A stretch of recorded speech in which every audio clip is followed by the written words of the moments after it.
Bismillahirrahmanirrahim. Assalamualaikum warahmatullahi wabarakatuh. Alhamdulillah, wassalatu wassalamu ala rasulillah wa ala alihi wa sahbihi wa mawalah, amma ba'd. Rabbi yassir wa la tu'assir, Rabbi tamim bil khair. Rabbana shrah lana sudurana wa yassir lana umurana wa umural muslimin wahlul 'uqdatam min lisanina yafqahu qawlana. Bapak Ibu jamaah subuh yang dimuliakan Allah Subhanahu wa taala, seperti sebelumnya pernah kita sampaikan bahasanya di antara perkara yang diulas tuntas di dalam Al-Qur'anul Karim adalah masalah pernikahan. Insyaallah pagi ini kita akan kutip beberapa hadis dari kitab Riyadhus Shalihin karangan Imam Nawawi rahimahullahu taala perihal hak seorang istri kepada suami. Bapak Ibu mulakan Allah Subhanahu wa taala dalam surah An-Nisa ayat 19 Allah berfirman, wa'ashiruhunna bil ma'ruf, pergauli oleh kalian istri-istri kalian secara ma'ruf. Kemudian dalam surah An-Nisa ayat 129 Allah SWT katakan, wala tastati'u an ta'dilu bainan nisa'i walau harastum, dan kalian tidak akan mampu untuk berlaku adil di antara istri-istri kalian walaupun kalian berambisi atau memaksimalkan potensi untuk itu. Fala tamilu kullal maili, maka janganlah kalian cenderung sebenar-benar cenderung kepada satu orang, fatazaruha kal mu'allaqah, lalu kalian membiarkan salah seorang istri kalian seperti digantung enggak bertali. Wa in tuslihu wa tattaqu, jika kalian berdamai atau jika kalian melakukan perbuatan baik, wa tattaqu, dan bertakwa, fa innallaha kana ghafurur rahima, maka sesungguhnya Allah Subhanahu wa taala Maha Pengampun lagi Maha Penyayang. Di dalam Sahih Bukhari dan Muslim sebuah hadis diriwayatkan daripada Sayyidina Abi Hurairah radhiyallahu an, Rasulullah sallallahu alaihi wasallam bersabda, istausu bin nisa'i khaira, perlakukanlah oleh kalian istri-istri kalian dengan baik. Fa innal mar'ata khuliqat min dila', sesungguhnya seorang wanita itu diciptakan dari tulang rusuk.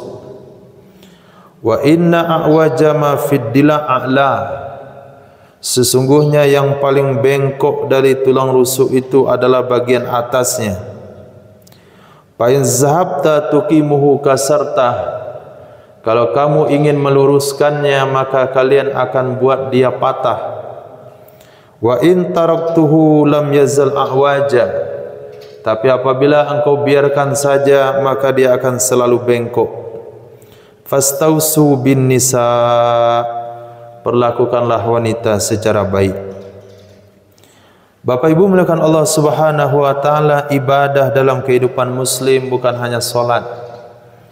Kalaulah ibadah solat saja maka muslim akan rugi di akhirat kelak, karena solat palingan setengah jam kalau kita total waktunya sehari semalam, atau dicampur dengan solat sunat 1 jam, 23 jam lagi kemana? Kalau hanya puasa ibadah maka 11 bulan muslim akan merugi. Kalau hanya hal-hal yang dianggap sebagai amalan besar itu saja yang bernilai ibadah, maka banyak kehidupan manusia akan merugi, seperti firman Allah yang berbunyi, wal asri innal insana lafi khusr, sesungguhnya manusia sungguh dalam kerugian. Bagaimana hal ini tidak bisa merugi? Maka setiap aktivitas yang dilakukan secara sunnah, setiap aktivitas kehidupan duniawi yang dilakukan secara agama, maka ini akan menjadi ibadah di sisi Allah Subhanahu wa taala. Maka pernikahan di dalam umat Islam, dalam ajaran agama Islam, itu adalah ibadah yang merupakan salah satu sunnah baginda Nabi besar Muhammad sallallahu alaihi wasallam.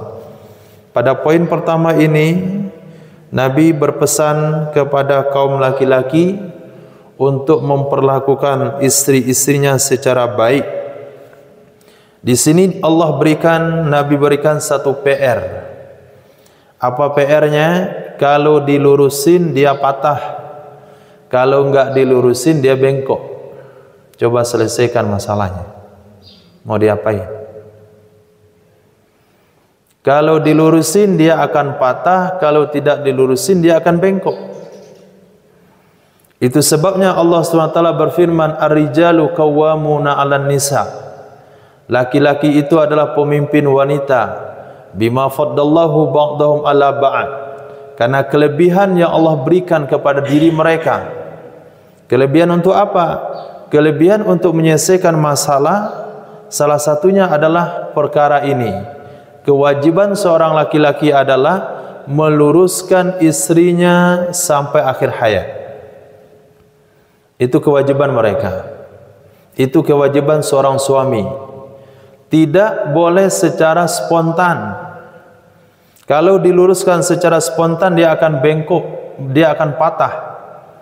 Karena karena wanita, kata Nabi SAW, diciptakan daripada tulang rusuk. Sebetulnya bukan wanita, tapi ibunya, yaitu Sayyidatina Hawa, yang diciptakan daripada tulang rusuk Nabi Adam AS. Bapak Ibu mulakan Allah Subhanahu wa taala, maka metode atau cara yang diajarkan oleh Nabi SAW seperti seseorang yang menyeberangi arus sungai yang deras. Menyeberangi arus sungai yang deras, kalau dia lihat derasnya arus sungai, maka dia tidak jadi menyeberang. Tapi apabila dia lawan arus sungai tersebut, dia akan hanyut ke hilir. Bagaimana caranya? Dia akan melakukan penyeberangan secara pelan-pelan. Kalau tujuannya di sana, dekat pintu situ, maka dia ambil ke hulu sana lebih jauh. Jauh sekali. Sehingga dia turun sambil nyebrang turun, nyebrang turun, nyebrang turun, nyebrang, akhirnya sampai di tujuan. Nah, disinilah seorang laki-laki harus menggunakan akalnya. Ketika seorang laki-laki mendapatkan taufik hidayah daripada Allah Subhanahu wa taala, kemudian dia mendapatkan beban bahwasanya istri adalah tanggung jawabnya di akhirat kelak, lalu diperintahkan istrinya menutup aurat secara total, akan pecah rumah tangganya.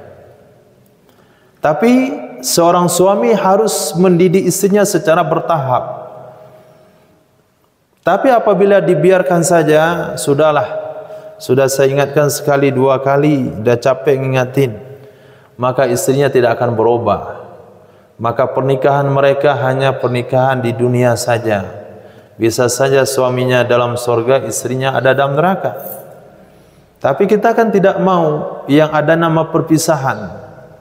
Yang dikatakan adalah keluarga sakinah, mawaddah, warahmah yang ingin bersama dalam surga Allah Subhanahu wa taala.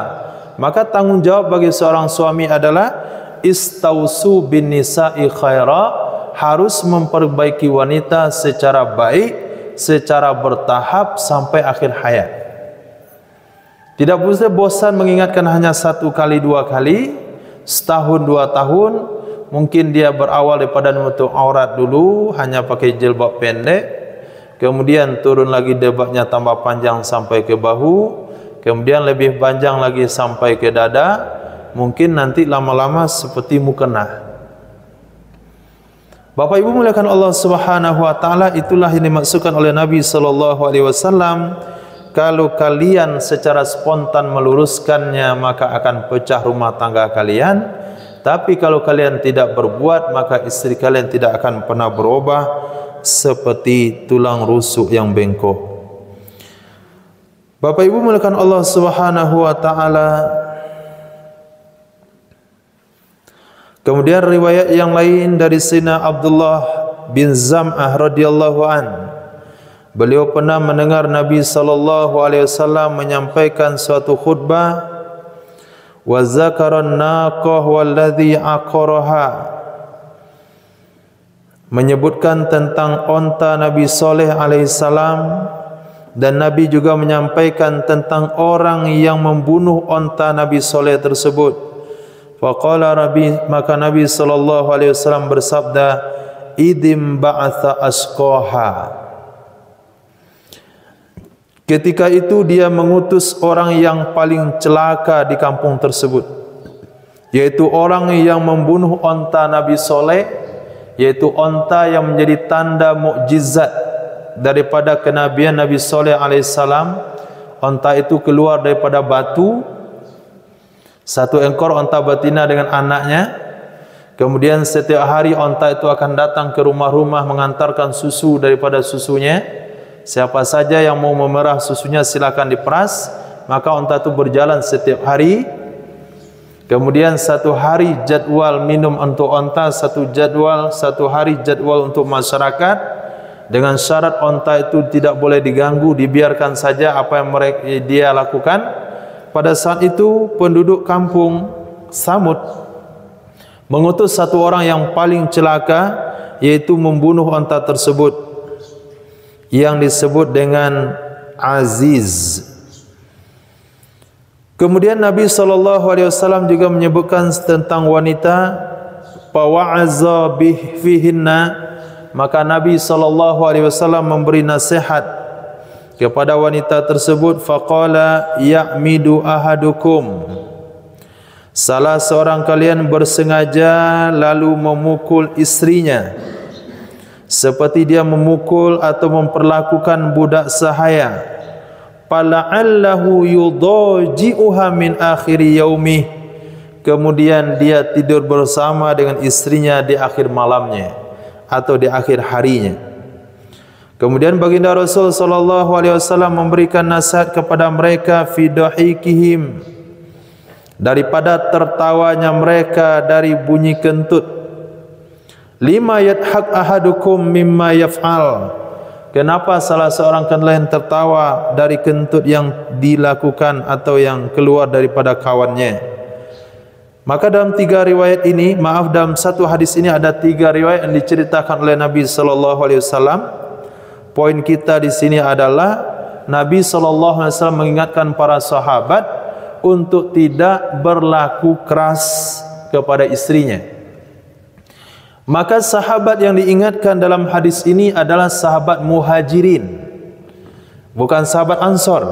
Kenapa kita katakan sahabat Muhajirin? Karena tipe orang Muhajirin, orang Makkah, dia yang memimpin rumah tangga itu adalah laki-laki. Yang berkuasa di rumah tangga itu adalah laki-laki.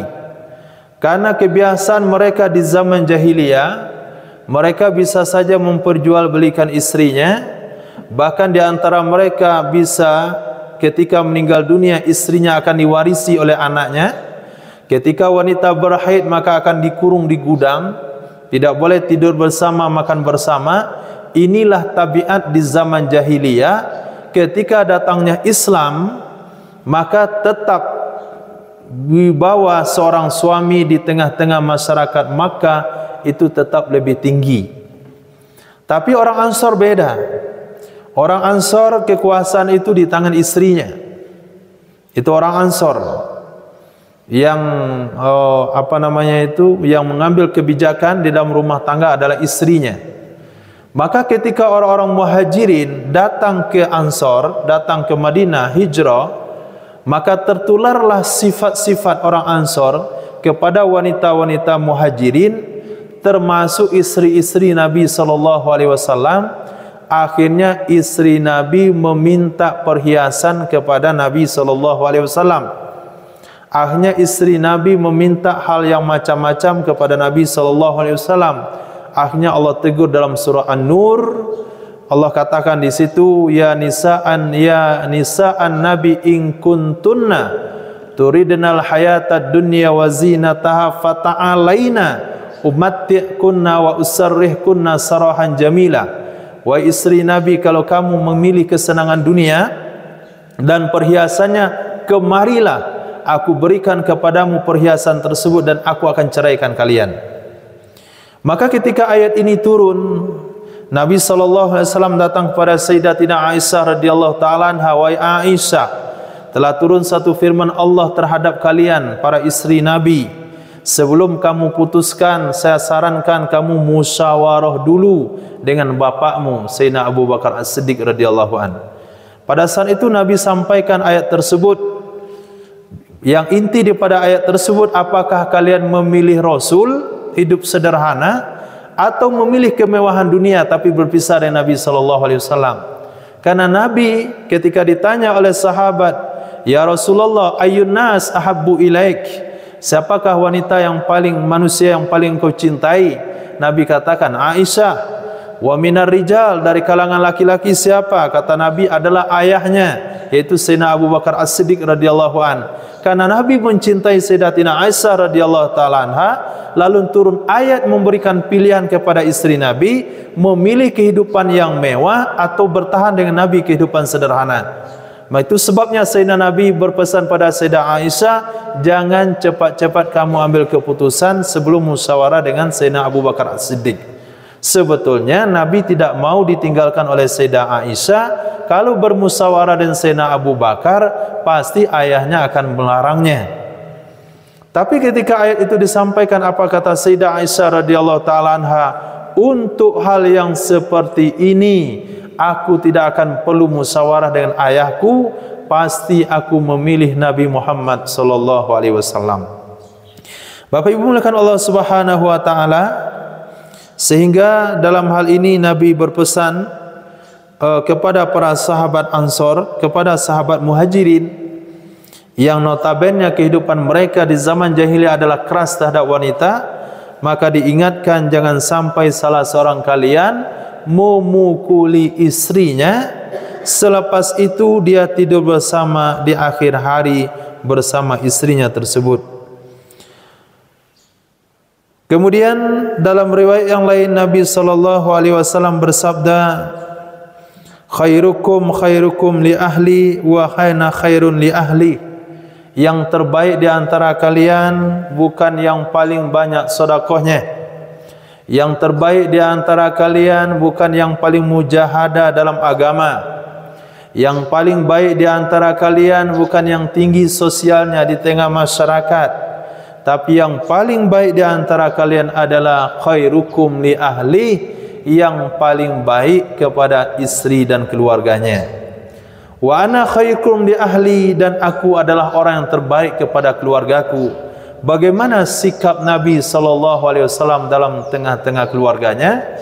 Ketika Sayyidah Aisyah radhiyallahu taala anha ditanya oleh Nabi, oleh sahabat, bagaimana atau apa yang dilakukan oleh Nabi SAW ketika berada di rumah, kata Sayyidatina Aisyah radhiyallahu taala anha, Nabi sallallahu alaihi wasallam ikut terlibat dengan pekerjaan rumah.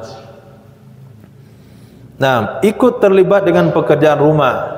Nabi menjahit sendalnya sendiri. Nabi menjahit bajunya sendiri yang robek. Tapi apabila waktu solat tiba, maka Nabi SAW akan meninggalkan kami seolah-olah Nabi tidak kenal dengan kami satu orang pun. Ketika waktu solat tiba, ketika azan berkumandang, Nabi akan pergi seolah-olah kami tidak kenal dengan beliau, seolah-olah beliau tidak kenal dengan kami.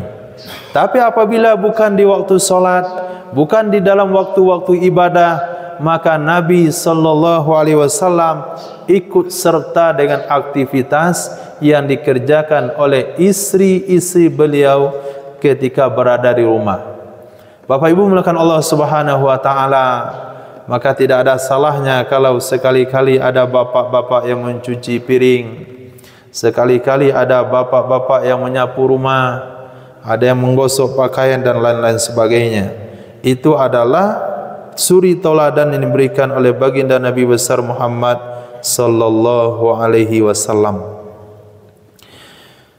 Kemudian dalam Sunan At-Tirmizi, baginda Nabi besar Muhammad sallallahu alaihi wasallam bersabda ketika Hajjatul Wada, setelah memuji Allah Subhanahu wa taala wa asna alaihi, setelah menyanjung Allah, Nabi memberikan nasihat dan pesan, ala wastausu bin nisa'i khaira, ketahuilah, perlakukanlah istri kalian secara baik, fa innama hunna awanin indakum, sesungguhnya mereka adalah pembantu-pembantu yang menolong kalian untuk mencari akhirat. Mereka adalah pendamping-pendamping kalian yang mencari akhirat.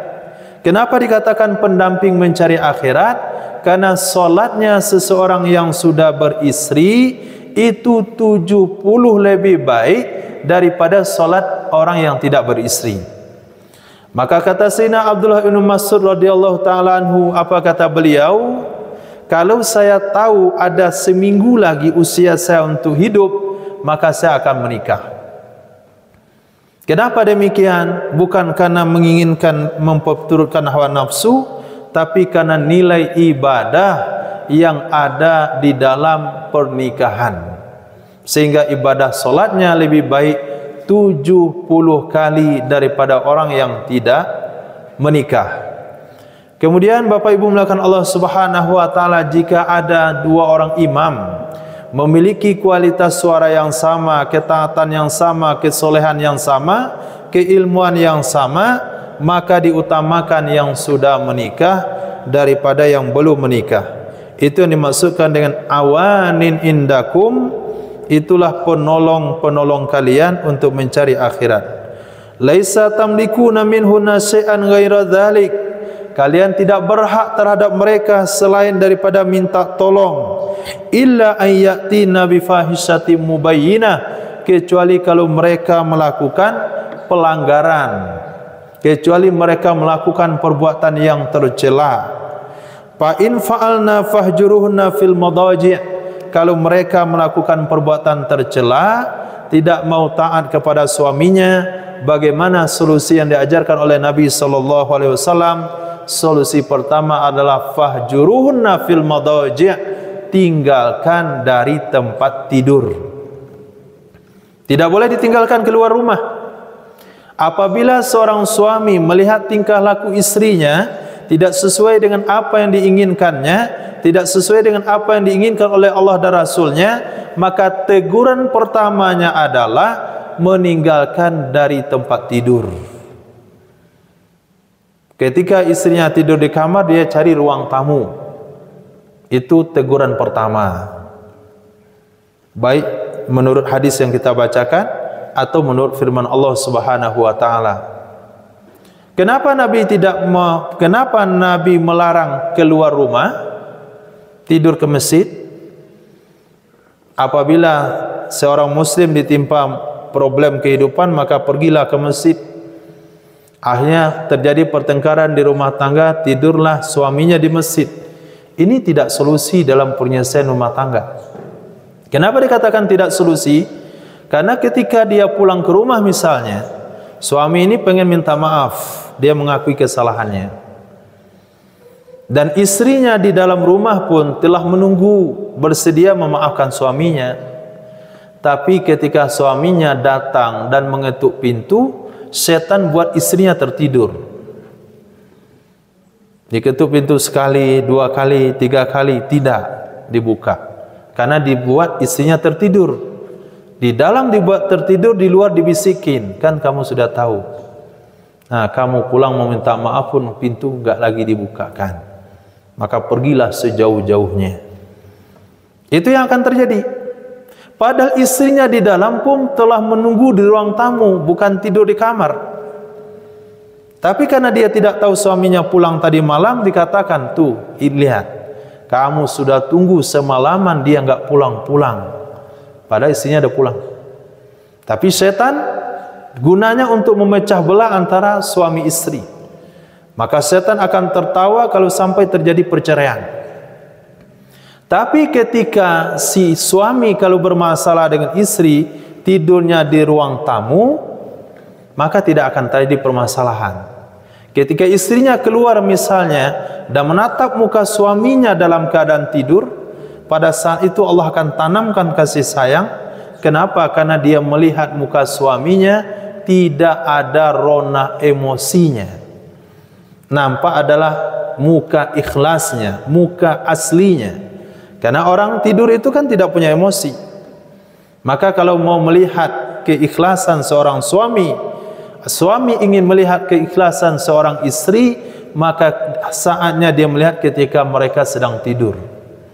Maka pada saat itu Allah akan tanamkan mahabbah, Allah tanamkan kasih sayang. Itu sebabnya Nabi berpesan, kalau terjadi masalah, solusi pertama adalah fahjuruhunna fil madaji', tinggalkan dari tempat tidur. Yang kedua, kalau masih berlanjut tidak terkesan, tidak memberi pengaruh nasihat yang seperti itu, pesan yang kedua, wadribuhunna darban ghairu mubarrih, pukullah mereka dengan pukulan yang tidak melukai. Tidak di muka, tidak di kepala, tidak mematahkan tulang, tidak mengalirkan darah, yaitu dipukul dengan kain sarung misalnya, dipukul dengan sejadah, bukan pukulan emosi, tapi pukulan yang menunjukkan dia itu marah, dia itu tidak senang, bukan dengan tujuan menyakitkan sama sekali. Bukanlah seperti memukul anak, yaitu menyimpan rotan misalnya. Jadi sekarang yang bermasalah adalah ibu kalian, kita rotan 7 kali karena dia terlambat masak, bukan begitu.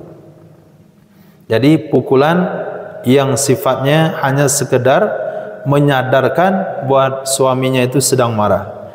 Fa in ata'nakum fala tabghu alaihinna sabila, kalau mereka sudah taat kepada kalian, maka kalian jangan cari-cari jalan untuk menyakiti mereka. Ala innalakum ala nisaikum haqqa, ketahuilah bagi kalian terhadap istri kalian punya hak, dan terhadap istri kalian kepada kalian juga ada haknya. Bapak Ibu mulakan Allah Subhanahu wa taala, terakhir dari materi kewajiban suami terhadap istri atau hak istri kepada suami, itu pernah ditanyakan oleh Sayyidina Muawiyah bin Haidah dalam riwayat Imam Abu Daud rahimahullahu taala, qultu ya Rasulullah ma haqqu zaujati ahadina alaihi, apa hak istri salah seorang kami terhadapnya? Nabi SAW bersabda, antut'imaha idza ta'imta, kamu memberi makan kepadanya apa yang kamu makan. Wa taksuha idza tasaita, kamu memberi pakaian kepadanya apa yang kamu pakai. Wala tarribil wajha, jangan memukul di muka. Wala tuqabbih, jangan kalian jelek-jelekkan dia. Wala tahjur ila fil bait, jangan kamu tinggalkan dia kecuali hanya di dalam rumah saja. Itu beberapa hak yang disampaikan dalam hadis terakhir ini. Baginda Nabi SAW mengatakan, kalau suaminya makan ayam, maka untuk istrinya dibungkus juga ayam pulang. Jangan sampai suaminya makan di kedai nasi, lalu yang dibungkus pulang dengan kualitas yang rendah, makanan yang murah, itu dosa hukumnya. Ketika suami membeli baju kualitas yang mahal, lalu istri berikan kualitas yang murah, itu hukumnya haram. Tapi hal ini tidak masalah pada hari ini. Rata-rata baju ibu-ibu lebih mahal daripada baju bapak-bapak. Bapak Ibu mulakan Allah Subhanahu wa taala, kemudian tidak boleh meninggalkan kecuali dalam rumah, tinggal pindah tempat tidur. Hadis terakhir Nabi SAW bersabda, akmalul mu'minin imanan ahsanuhum khuluqa, yang paling sempurna orang beriman imannya yang paling baik akhlaknya. Wa khiyarukum khiyarukum linisaihim, yang terbaik di antara kalian adalah yang terbaik kepada istrinya. Itu beberapa materi kita pagi hari ini. Hak seorang istri kepada suami. Insyaallah besok pagi kita sambung hak seorang suami kepada istri, sehingga apabila setiap masing-masing mengetahui hak dan tanggung jawabnya, maka keluarga itu di bawah lindungan Allah Subhanahu wa taala. Setiap nafas dan setiap pergerakan dalam rumah tangga tidak ada yang bernilai sia-sia, melainkan menilai pahala dan ridha Allah Subhanahu wa taala. Demikian, kalau ada pertanyaan dipersilakan.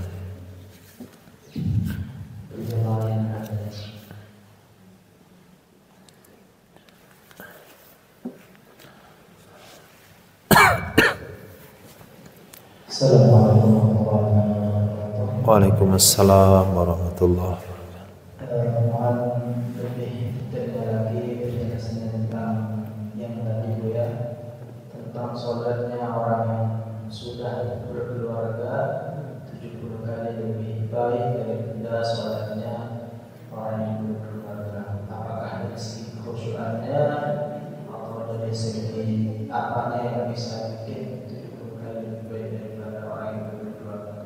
Terima kasih. Waalaikumsalam warahmatullahi wabarakatuh. Jadi yang dimasukkan dari hadis tersebut adalah kualitasnya, nilai dari ibadah sholat itu sendiri, seperti sholat di Masjidil Haram 100.000 lebih baik daripada sholat di masjid kita. Apakah kehusukannya? Tidak. Mungkin lebih khusuk kita di sini karena suasana di sini mondar-mandir dengan orang tawaf, terganggu dan sebagainya, tapi karena tempatnya. Begitu juga hadis mengatakan orang salat dengan siwak 70 kali lebih baik pada orang salat tanpa siwak. Hadis yang lain mengatakan orang salat pakai imamah dengan sorban 70 lebih baik pada orang salat tanpa sorban. Apakah tentang dengan sorban lebih khusyuk? Belum tentu. Tapi karena dia melakukan perintah di sana, ada perintah yang dia lakukan di dalam ibadah sholat tersebut. Nah, begitu juga dengan laki-laki yang telah menikah jauh lebih baik 70 kali, bisa saja kekhusukannya. Nah, bisa saja kekhusukannya, tapi itu tidak menjadi poin. Kenapa? Bisa saja kita temukan seorang anak muda ada yang lebih khusyuk dari orang yang sudah menikah. Yang sebelum menikah dia sholat itu macam-macam dia pikirkan. Baju lebaran belum ada, anak nih mau pulang kampung, istri minta pulang kampung, ongkos mahal. Nah, siapa yang lebih khusyuk daripada seorang anak muda yang dia tidak punya pikiran, beban pikiran sama sekali? Jadi kita tidak bisa menilai daripada segi khusyuknya, karena itu perkara yang sudah tawakuf. Kalau kita ambil lagi alasannya, oh karena khusyuknya, nanti terbantahkan hadis itu. Ada anak muda dia tidak punya beban pemikiran, yang berkeluarga justru banyak beban pemikirannya. Jadi tidak bisa kita lihat dari sisi mananya, tapi begitulah adanya hadis Nabi SAW. Kalau kita lihat tentu cara kehidupan dari sia-sianya lebih minim. Bisa saja kita lihat kehidupan sia-sianya lebih minim. Kenapa? Karena di luar anak muda main-main, yang berkeluarga sudah bekerja, sudah memikirkan berpindah dari ibadah ke ibadah yang lain. Kerja ibadah, nanti ngurus anak ibadah, yang lain ibadah lagi. Sementara anak muda dari perkara sia-sia kepada sia-sia kepada sia-sia, kemudian jadi imam. Nah, akhirnya terbongkar akhir-akhir ini ketika masjid melantik imam itu dari mahasiswa misalnya, dilantik dari mahasiswa jadi imam, kemudian selidik tambah selidik ternyata terjadi hal yang tidak diinginkan daripada tuan imam tersebut. Nah, selama ini kita sudah berimam kepada orang yang berzina. Ini yang pernah terjadi.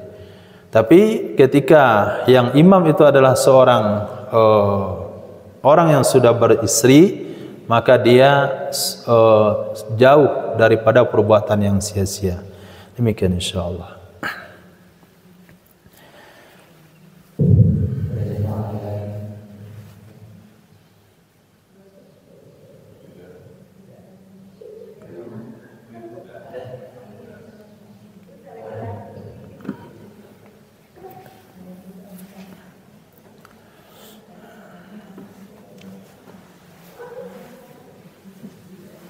Assalamualaikum warahmatullahi wabarakatuh. Waalaikumsalam warahmatullahi wabarakatuh.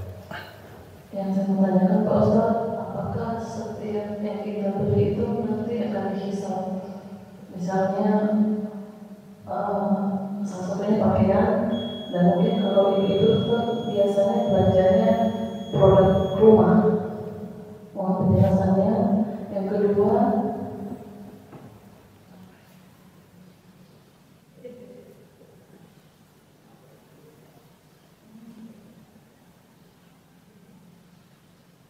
apakah kita boleh membeli barang-barang kredit? Pak Ustaz, mohon penjelasannya. Membeli Barang kredit yang mungkin yang harganya mahal atau yang punya merek gitu Pak Ustaz. Mohon penjelasannya. Terima kasih, jazakumullah khair.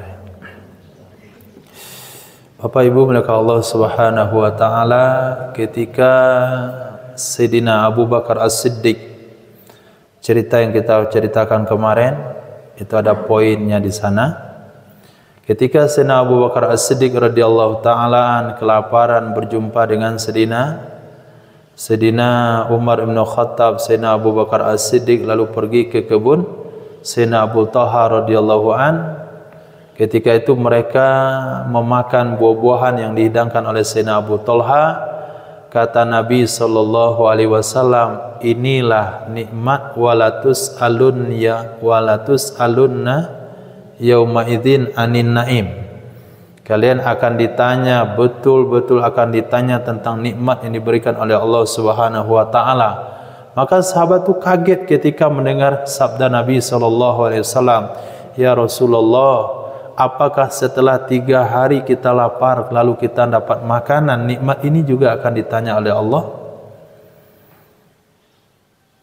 Sahabat itu sudah kelaparan, Sayyidina Nabi kelaparan, Sayyidina Umar kelaparan, datang ke rumah, ke kebun Sayyidina Abu Talha radhiyallahu an, dihidangkan oleh Sayyidina Abu Talha berbagai macam buah kurma. Diberikan air segar. Kemudian saat mereka minum, dikatakan oleh Nabi, walatus alunna yauma idzin anin naim. Nikmat ini nih besok yang kalian akan ditanya oleh Allah Subhanahu wa taala. Sahabat tentu kaget. Kenapa baru saja makan dari kelaparan, nikmat ini juga kita akan ditanya? Nah, kalaulah seperti itu kondisinya, maka semuanya kita akan ditanya oleh Allah dari apa saja. Tapi kalau sekiranya yang kita beli itu untuk perkara yang baik, kan nggak ada masalah ditanya. Kenapa belanja itu? Untuk mukena, untuk sholat. Nggak perlu ditanya. Kenapa ngeluarin uang untuk beli Al-Quran supaya baca Quran? Kenapa beli baju untuk menutup aurat melakukan ibadah sholat? Kalau permasalahannya bukan masalah ditanyanya, tapi jawabannya pas atau tidak. Yang jelas semuanya akan ditanya oleh Allah. Dalam sebuah riwayat Nabi sallallahu alaihi wasallam bersabda, la tazalu qadama 'abdin hatta yus'ala an arba'. Tidak boleh bergeser telapak kaki hamba kecuali ditanya tentang 4 hal. Min malihi min aina iktasaba fima anfaqa, tentang harta dari mana dia dapat, ke mana dia infakkan. Jadi apapun yang bersifat harta pada hari ini itu akan ditanya oleh Allah Subhanahu wa taala, termasuk uang yang dikeluarkan oleh para ulama untuk membeli kitab-kitab mereka. Nah, termasuk uang dikeluarkan oleh para ulama untuk membeli kitab-kitab agama, apalagi kalau uang yang kita keluarkan untuk kepentingan duniawi, pasti akan ditanya oleh Allah Subhanahu wa taala. Tapi ditanya belum tentu salah. Kalau ditanya belum tentu salah. Kalau jawabannya tepat apa yang diinginkan oleh Allah dan Rasulnya, maka tidak ada masalah. Tapi kalau jawabannya tidak tepat, itu yang bermasalah. Kemudian jual beli kredit itu hukumnya tidak haram. Jual beli kredit hukumnya tidak haram. Yang menjadi haram itu kalau jual beli kreditnya dibuat segitiga. Ini yang jadi haram. Tapi kalau si penjual, si pembeli dengan kredit nggak masalah, nggak ada pihak ketiga. Kita beli barang mahal, lalu kita cicil setiap bulan sekian, maka hukumnya boleh-boleh saja, nggak ada masalah. Lalu membeli barang yang bagus juga tidak ada masalah. Yang masalah adalah kalau dia beli barang di luar kemampuannya. Kenapa? Karena ketika Nabi sallallahu alaihi wasallam bersabda, la yadkhulul jannata man kana fi qalbi misqalu habatin minal kibir. Tidak akan masuk surga seseorang yang dalam hatinya ada sebesar zarah pada kesombongan. Lalu sahabat mengatakan, ya Rasulullah, ahaduna yuhibbu na'lal hasna. Di antara kami ada yang senang punya sendal bagus, kemudian punya pakaian bagus. Nabi bersabda, bukan itu maksud saya sombong. Kalau pakai pakaian bagus, punya sendal bagus, itu enggak ada masalah. Nabi katakan, innallaha jamil yuhibbul jamal. Allah itu maha indah, suka yang indah-indah. Tapi yang sombong itu adalah batrul haq wa ghatum nas. Dia menolak kebenaran dan merendahkan orang lain. Jadi enggak ada masalah membeli barang bagus.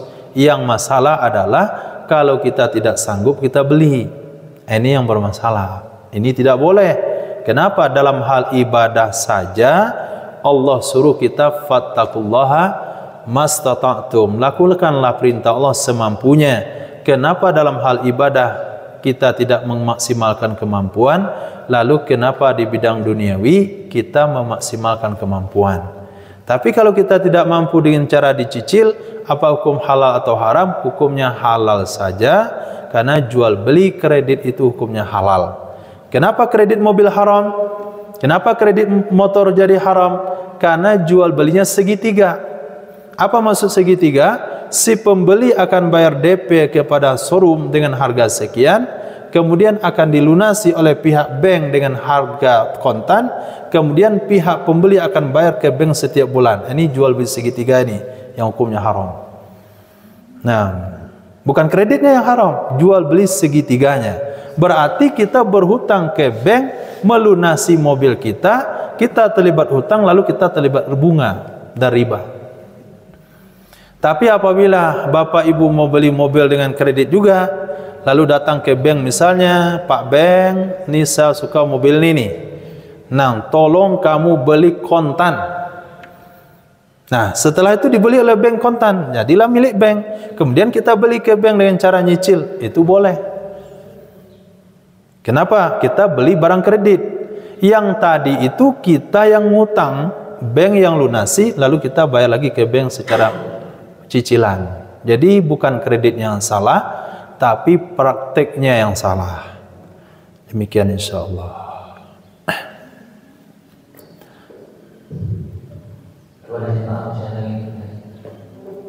kasih. Dengan waktu yang diberikan, saya terkesima dengan pertanyaan yang pertanyaan tadi, bahwa kini perlu pahala yang didapat manakala sudah menikah. Iya. Bagaimana Buya kalau 2 kali 3 kali? Dan cuma ada satu kendala, ya. Kalau kita mau menikah harus ada izin dari istri pertama. Iya. Kedua, ketiga. Apakah itu hukum Indonesia atau hukum Islam? Terima kasih. Terima kasih, jazakumullah khair. Jadi kalau dia menikah 1 dia dapat pahala 70, kalau 2 140, kalau 3 210. Bukan begitu maksudnya. Maksudnya antara yang sudah menikah dengan yang belum, itu saja. Apakah dia menikah dengan 1, dengan 2, dengan 3, dan 4? Bukan 1 istri kali 70. Nah, itu yang pertama diluruskan. Yang kedua, nikah untuk kali kedua untuk poligami harus izin daripada istri pertama. Itu adalah hukum syariat yang baru muncul sekarang. Kenapa kita katakan hukum syariat? Karena syarat poligami itu harus adil. Syaratnya harus adil. Kemudian tidak dikatakan adil kalau nikah keduanya tidak di pengadilan, tidak di KUA. Dan tidak bisa nikah di KUA kalau tidak ada izin yang jelas. Kenapa kita tidak katakan adil kalau nikahnya enggak di KUA? Karena kalau sekiranya suami itu meninggal dunia, lalu harta warisan ditinggalkan, yang mewarisi hanya istri pertama, istri kedua tidak dapat warisan karena dia tidak punya bukti dia adalah istri daripada suami tersebut. Berarti dia tidak adil. Jadi memang bentuknya kayaknya hukum-hukum negara, tapi secara hakikat itu adalah hukum syariah karena dia menunjang daripada syarat yang ditetapkan oleh agama, yaitu adil. Khair insyaallah. Baik, mungkin jemaah yang bertanya nanti bisa disimpan pertanyaan besok. Kami persilakan kepada beliau untuk membaca doa. Ya Karim, Bismillahirrahmanirrahim. Alhamdulillahirabbil alamin wassalatu wassalamu ala asrofil anbiya wal mursalin wa ala alihi wa sahbihi ajma'in. Ya Rabbana lakal hamdu wa lakal syukru kama yanbaghi li jalali wajhikal karim wa 'azimi sultanik. Hamdal syakirin, hamdat taibin, hamdal mustaghfirin, hamdan yuafi ni'amahu wa yukafi'u mazidah. Allahumma ighfir lana dhunubana wa dhunuba walidina warhamna warhamhum kama rabbawna shighara. Lima syaikhina wa muallimina li ajdadina jaddatina jami'il muslimin wal muslimat wal mu'minin wal mu'minat bi rahmatika ya arhamar rahimin. Allahumma inna nas'aluka husnal khatimah wa na'udzubika min su'il khatimah. Rabbana atina fid dunya hasanah wa fil akhirati hasanah wa qina adzabannar. Allahumma hassil maqasidana wa balligh muradana fid darain bijahi nabiyika Muhammad sallallahu alaihi wasallam. Amin walhamdulillahirabbil alamin. Mohon maaf kalau ada salah dan janggal. Assalamualaikum warahmatullahi wabarakatuh.